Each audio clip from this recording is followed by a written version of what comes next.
Di sini saya akan melanjutkan pembahasan mengenai tentang optik, yaitu pada subbab sifat optik. Untuk sifat optik logam, ciri khas media konduksi atau pengantar listrik adalah adanya sejumlah muatan listrik bebas. Maksudnya adalah tidak terikat, mampu beredar dalam materi. Artinya tidak ada ikatan dengan atom-atom atau partikel lainnya, sehingga muatan listrik itu bebas bergerak tanpa adanya pengaruh dari atom-atom atau partikel lainnya. Untuk logam muatan ini, tentu saja elektron dan motionnya terdiri dari arus. Arus per area yang dihasilkan dari penerapan bidang efektor dihubungkan melalui persamaan A1.15 yang sudah dijelaskan sebelumnya oleh kelompok sebelumnya dengan konduktivitas media sigma.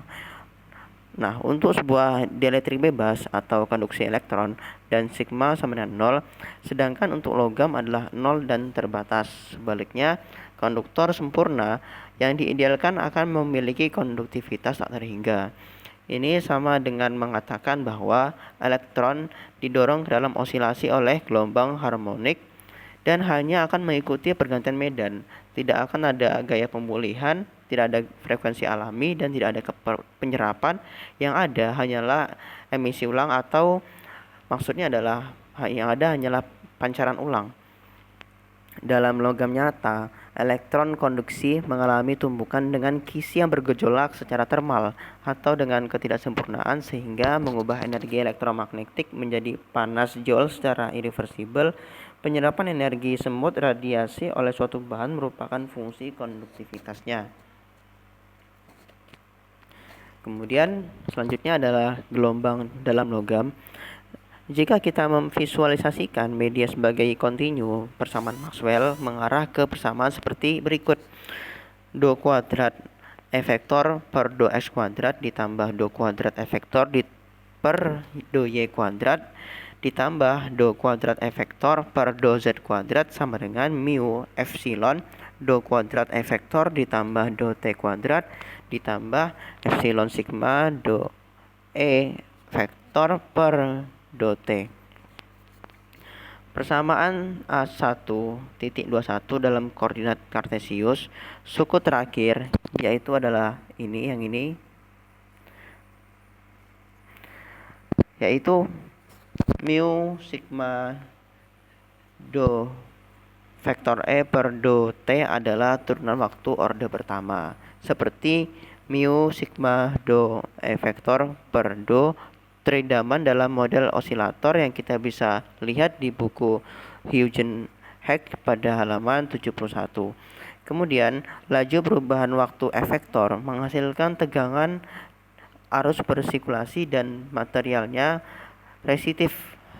Cahaya diubah menjadi energi termal dan penyerapan ergo. Ekspresi ini dapat direduksi menjadi persamaan gelombang Tenuet-Dunet jika permitivitas diformulasi ulang sebagai besaran kompleks. Hal ini pada gilirannya mengarah pada indeks refraksi yang kompleks yang seperti kita sebelumnya di halaman 71 juga sama saja dengan absorpsi. Kemudian kita hanya perlu mengganti indeks kompleks, yaitu dengan persamaan N bar sama dengan NR dikurang INI, di mana indeks real dan imajiner NR dan NI itu keduanya adalah bilangan real ke dalam solusi yang sesuai dengan media untuk media non konduktor.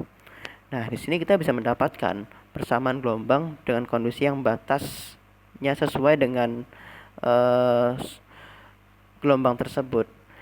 Dalam peristiwa ini kita bisa menemukan bidang sinusoida sederhana yang dapat gelombang diterapkan dalam bidang konduktor.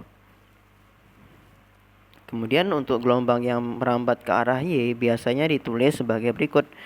E vektor sama dengan E0 vektor cos WT dikurang KY.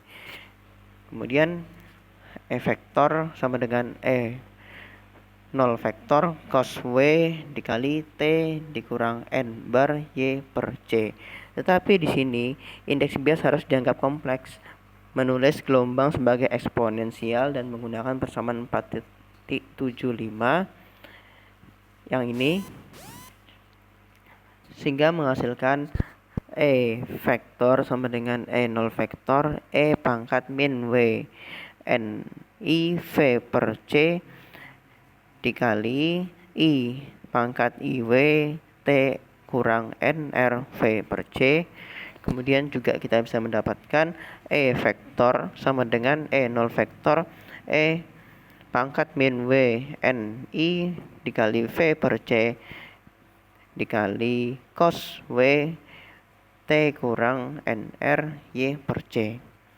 Gangguan bergerak maju ke arah Y dengan kecepatan C per NR, seolah-olah NR adalah indeks bias yang lebih umum. Saat gelombang berkembang menjadi konduktor, amplitudonya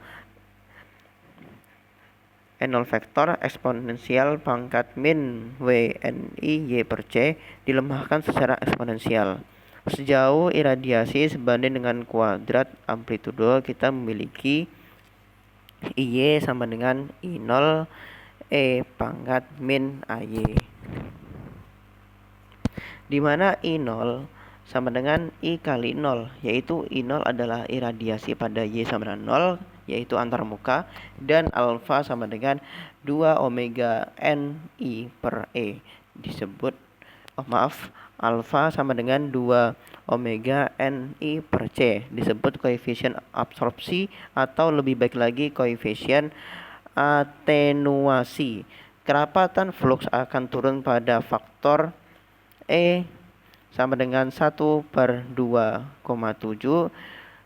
sebanding dengan 1/3 setelah gelombang merambat dengan jarak Y sama dengan 1/alfa yang kita kenal sebagai skin atau penetration depth atau kedalaman penetrasi.